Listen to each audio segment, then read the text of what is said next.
महोत्सवआव बाहागो लाफैनाय आंनि सिबिजाथाव रायजो राजा नोंथांमोन गिबियावनो आं दुलाराय बर' फरायसा आफाद बर' थुनलाइ आफाद दुलाराय बर' हारिमु आफाद आरो गान्धी साहित्य सभानि गासै दैदेनगिरि आरो गासै मावथि बिथांमोनखौ गोसो गोरबोनिफ्राय साबायखर बावदों बे बेसेबांबा ओंथि गोनां बेसेबांबा गिदिर बे बड'लेण्ड महोत्सवखौ बेवहाय खुंनानै जोंनि बड'लेण्डनि सोमोन्दै बर'नि राव हारिमु थुनलाइ जोंनि समाजखान्थि जोंनि जारिमिनारि गासै बाथ्राफोरखौ जों गुबुननो मोनथिहोनो हानायनि बे खाबुखौ खालामनानै होनायनि थाखाय बड'लेण्ड सरकारखौ आं साबायखर बावदों स्पेसियेलि मानगिरि बड'लेण्डनि चिफ प्रमद बर' बिथांखौ जे बिथाङा बड'लेण्ड सरकारनिफ्राय जिसिबां नांगौ इसिबां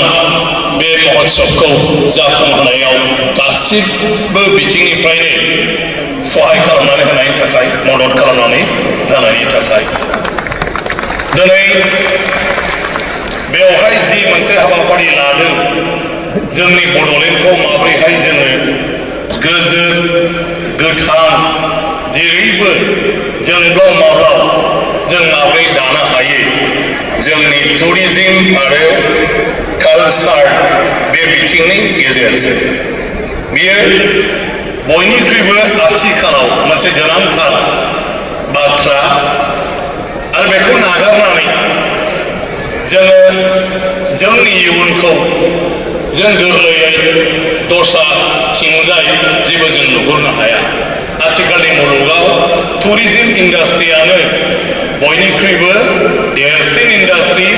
जायखौ गोरलै राहानि गेजेरजों जोंनि हादोरनि रांखान्थिखौ जोंनि सुबुं समाजनि रांखान्थिखौ जोङो दावगाहोनो हायो बिथाङा गावनो दा खामानि मावगासिनो दङ आरो बे हिसाबै गावनि सानस्रिजों मोनदांनाय आरो गावनि आगुनि जे अभिगता बेफोरखौ लानानै जोंनि गेजेराव खुब मोजाङै बिथाङा बरनायनानै बुंलांबाय आं सानो बिथांनि बाथ्राफ्रा जोंखौ बे बिथिङाव एसेब्लाबो साननो हानाय पलिसि लानो हानाय बेबायदि मोनसे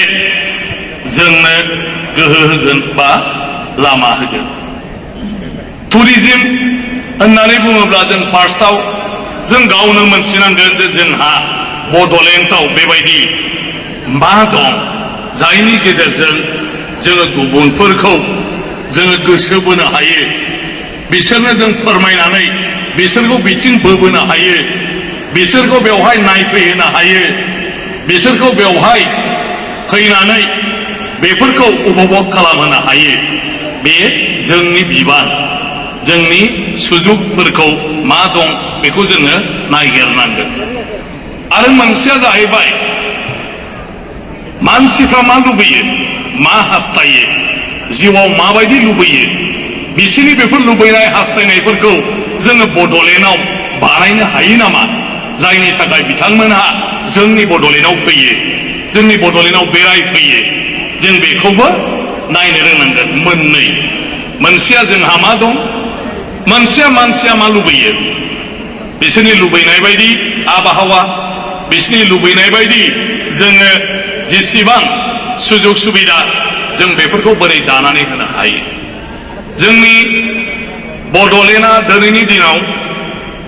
गुबुनफोरजों जेब्लायबो नोजोर होजानाय मोनसे फिसा हादाब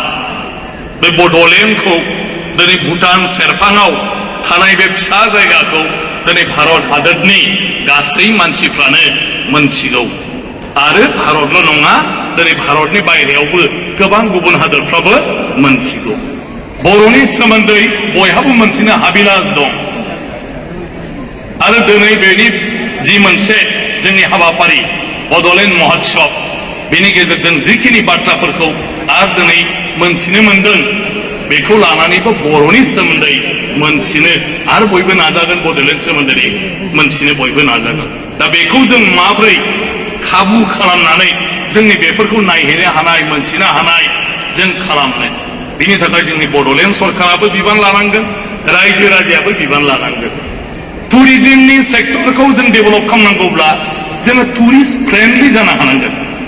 जायफोर दावबायनो फैयो दावबायारिफोर बिसोरजों जों गोसो गोरोबनो हानांगोन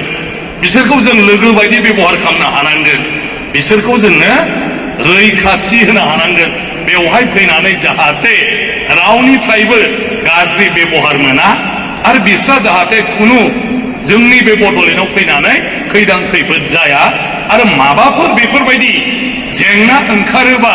समस्या जायोब्ला बेखौ मदद होनो जों बड'लेण्डनि मानसिफ्रा जों आवगायलांनो हानांगोन बेबायदि मोनसे आबहावा जुदि जों दानानै लानो हायो अब्ला जोङो टुरिस्टनि बिथिङाव टुरिजमनि बिथिङाव जों गोबां खामानि मावनो हागोन आरो गोबां जाफुंसार जों खालामनो हागोन जों टुरिजमनि बेलायाव जोंहा दा गावहानो गोबां दं जोंनि दानाय लुनायनि गेजेरजों दासो मन्थ्रिया बुंलांदों बेफोरखौबो मानसिफोरखौ जोङो दिन्नाय फैनो हानाय बेफोरखौ मानसिफ्रा गोरलैनो जोंनिफ्राय मोननो हानाय बे राहाखौ लानानैबो जोङो टुरिस्टफोरनि मोनसे सेन्टार हिसाबै डेभेलप खालामनो हायो जोंनि जिथु इन्दि सेरिकालचारनि बेलायाव इन्दि दानाय लुनाय इन्दिनि जिथु प्रडाक्सन दिहुनथाय बे मुलुगनाङै बयनिबो मोनसे हास्थायजानाय आरो बयनिख्रुइबो इम्पर्टेन्ट बेयो मोनसे जि आरो बेखौ बयबो लुबैयो गतिके बे इन्दि जिखौ जों माब्रैहाय बानायो एम्फौ फिसिनायनिफ्राय लानानै इन्दिनि आबादनिफ्राय लानानै जोङो खुन्दुं दिहुननायनिफ्राय लानानै जि दानायनिफ्राय लानानै आगर आखाइनिफ्राय लानानै जोङो मोनसे बेखौ ओरैबायदि प्रजेक्ट खालामनो हायो जाय प्रजेक्टखौ बुहुमनि मानसिफ्रानो नायफैयो आंहा मोनसे एक्सपिरियेन्स दं जोङो आसामाव इन्टारनेशनेल कमनवेल्थ पार्लियामेन्टारि एस'सिएशननि जोङो एक्जिकिउटिभ कमिटि जेला खुङो अब्ला आङो जोंनि इन्टारनेशनेल जि डेलिगेट्सफोर फैदोंमोन कमनवेल्थ पार्लियामेन्टारि एस'सिएशननि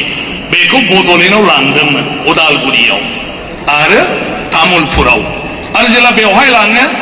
बिसोरखौ गामियाव लांनानै गामियाव एम्फौ फिसिनायखौ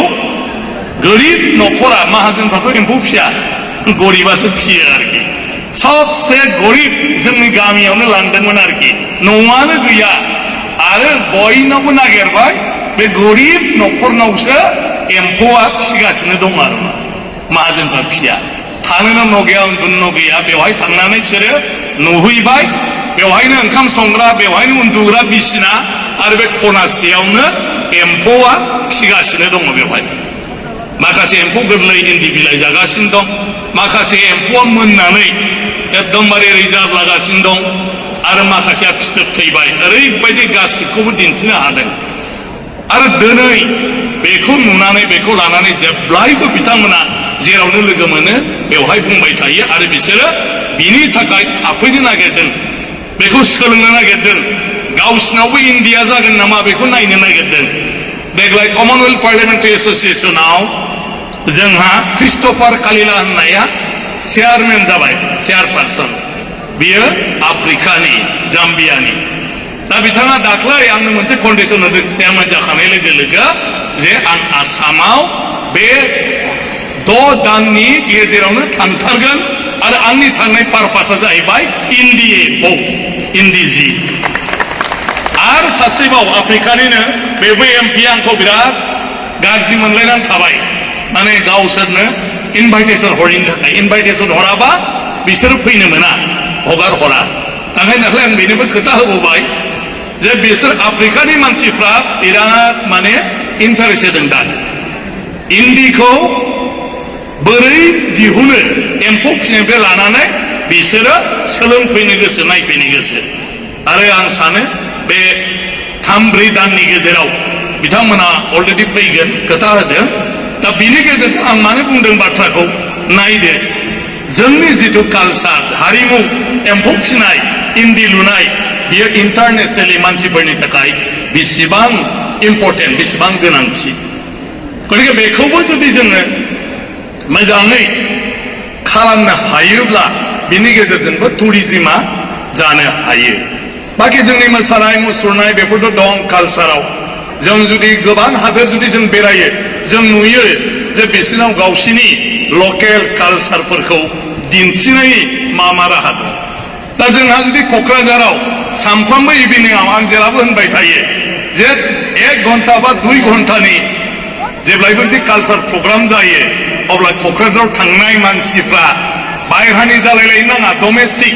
आसामनिब्लाबो बेंगलनिब्लाबो बा जायखिजाया थांनाय मानसियानो क'क्राझाराव बेरायोबा मोना समाव बे कालसार प्रग्रामखौ नायगोन जेराव बागुरुम्बा नुगोन जेराव बारदै सिख्ला नुगोन जेराव रोनसोन्द्रि नुगोन जेराव फिसा फिसा बर'नि माबा मोनसे हारिमु जेराव फिसा मोनसे ड्रामाटिक जों कालसार माने प्रग्राम जों बानायगोन आरो बेखौ मानसिफ्रा नायगोन दा बेफोर सिम्पल बुस्थुफोरखौ जों खालामनो हायो दा जोंनाव समस्या मा जायो मानसिफ्रा थांबाय क'क्राझाराव बा थांबाय अदालगुरियाव भैरबकुन्द'आव आरो भैरबकुन्द'खौ नायनानै बेरायनानै हाबा दखानाव ओंखाम बोथिसे जाबाय जोब्बाय मा खालामनो दा मानसिफ्रा फैफिननो ना थानो आरो थानांगौब्ला अदालगुरियावथ' माबा मोनसे थानांगोन मानसिफ्रा नायनो हानाय कालसारबाबो थानांगोन दानाय लुनायबाबो थानांगोन माबा मोनसेबाबो थानांगोन जेखौ मानसिफ्रा नायनानै समखौ खाथायनो हायो बेबायदि माखासे खामानिफोरखौ जोङो थाखानायखौनो लानानै मावोब्ला टुरिजमनि सेक्टराव जोंहा डेभेलप जायो आरो जोंनि कालसार होननानै बुङोब्ला मोसानाय मुसुरनायल' नङा गासिबो मावनाय दांनाय बेफोरनो जोंखौ मदद होनो हायो जोंनि रांखान्थियारि बिथिङाव दा लासै लासै जोङो माब्रैहाय माने एन्टारप्रेनार्सफोरखौ बारायनो हायो जोङो भलन्टियारलिल' नाजालायबाय थायो जों दिनै बयबो फैदों भलन्टियारलि 5,000निबो बारा मानसि जों दिल्लीयाव फैदों आरो किन्तु जोंनाव 5,000नि गेजेराव जुदि 1,000आ सिनि थफ्ला लानानै फैयोमोनब्ला ना गोरान लानानै फैयोमोनब्ला नाफाम लानानै फैयोमोनब्ला नारजि लानानै फैयोमोनब्ला माबा मोनसे जुदि जों बेवहाय आरोबाव 100थासो जों जुदि स्टल होबावनायमोनब्ला बिनि गेजेरजों जोङो बांसिन प्रसार खालामबावनोबो हागौमोन आरो रां खामायनाय आरो मानसिफोरजों टाइ आप खालामनानै अर्डार लानानै बिसोरनो बुस्थुफोर साप्लाय हरनाय बेफोरखौ जों खालामनो हायोमोन आरो खिन्थु जोंनिया मा जाहैबाय गासिबो जों खामानि मावा जों सावरायलायबायल' थायो दा ओंखायनो आंना खावलायनाया बेनो सावरायनायल' नङा जों दा खामानिबो मावलांनांसिगोन आरो एन्टारप्रेनारशिपआव जों बांसिन गुरुत्व होनांसिगोन दा टुरिजम जायगाखौ सरकारा डेभेलप खालामनो हाया सरकारा लामाल' बानायगोन कमिउनिकेसन नाथाय रेस्टुरेन्टखौथ' सोरबाया होनांगोन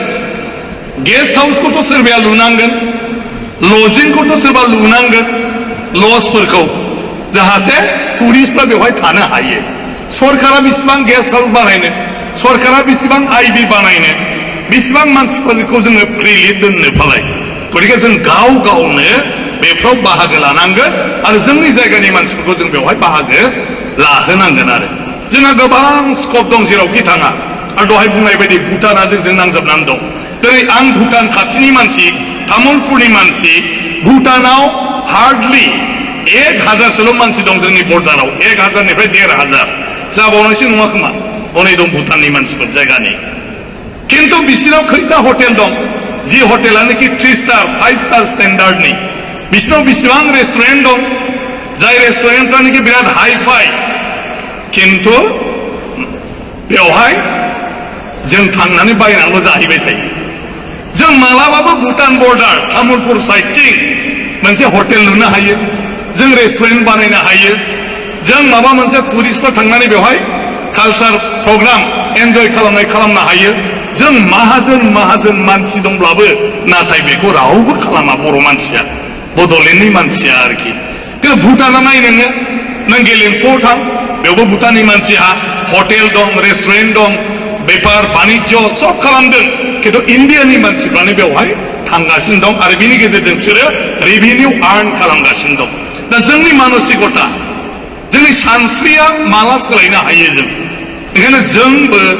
गाव निजे उद्योग लानांगोन आरो मोनसेया बेनो मानसिया मा लुबैयो बेखौ खालामनांगोन मोनसेया जाहैबाय जों टुरिस्ट फ्रेन्डलि जानो हानांगोन जों खालि मानसिखौ आलासिबा बिना फैसायावनो गामसा होनाय बिना फैसायावनो जोमग्रा हरनाय जोंनाव जों बेखौ नुवा होमबा बोरैबा जुदि फरेनारा जोंनि गामियाव सहैयो फैसा लाया जों उल्था हरजोबो गासिबो उल्था हरो दखानाव माबा जाहैयोब्ला दामखौ खमायनानैसो होयो फरेनारनो मा फैसा लामब्रा बेनावलाय होननानै आरो गामसासो हरबावगोन आरो आर'नाइसो हरबावगोन बिदिबाथ' टुरिस्टफोर फैयोबा जों गलामसो जालांगोन लासैनो दान हरनायावनो गथिखे जों जाहैबाय खामायनायसो साननांगौ जोङो एसे माब्रैहाय बिनिफ्राय थाइसे थाइनै लाखिनो हायो गथिखे जोंनि साननायखौ जों एसे सोलायनांगोन प्रफेसनेल जानांगोन जोङो अब्लासो जों डेभेलप खालामनो हागोन बाखिथ' दं कालसार जोंहा मानाव गेदेर आलासि सफैबाय जों बे खोथाफोरखौ जायगायावबो रायज्लायनो हागोन थ' बेनो दिनै बे टपिकआ खुब मोजां